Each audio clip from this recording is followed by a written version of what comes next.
mystère des esprits sombres et des anges tombés du firmament.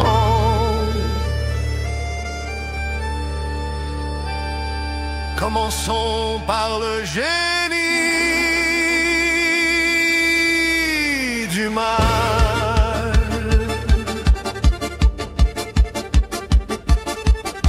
Imaginez un être doté d'une intelligence supérieure, capable de concocter des plans machiavéliques avec la précision d'un horloger suisse.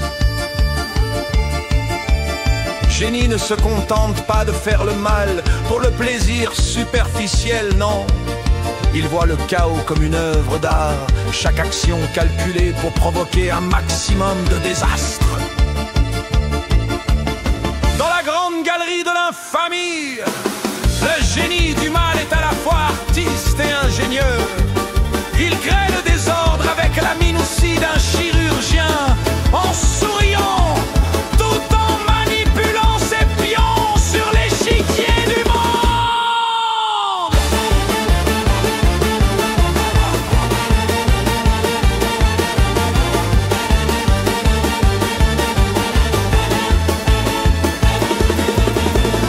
En revanche, un ange déchu a une histoire qui résonne avec celle d'une star tragique.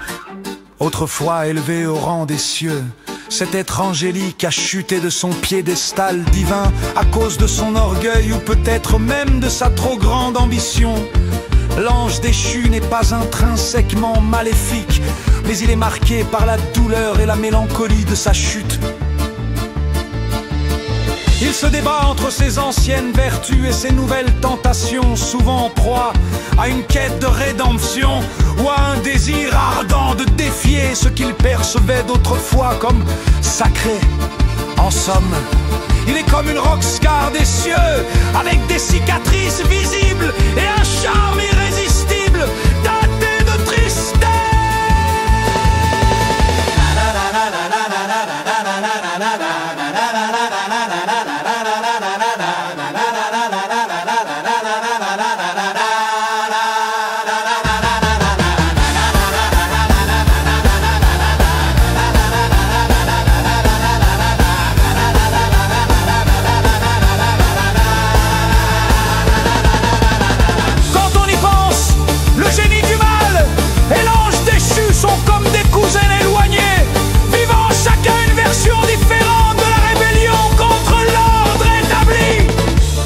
Le génie du mal adore orchestrer le chaos d'une main de maître, tandis que l'ange déchu est plutôt en lutte contre ses propres démons et cherche sa place dans l'univers après avoir perdu son statut céleste.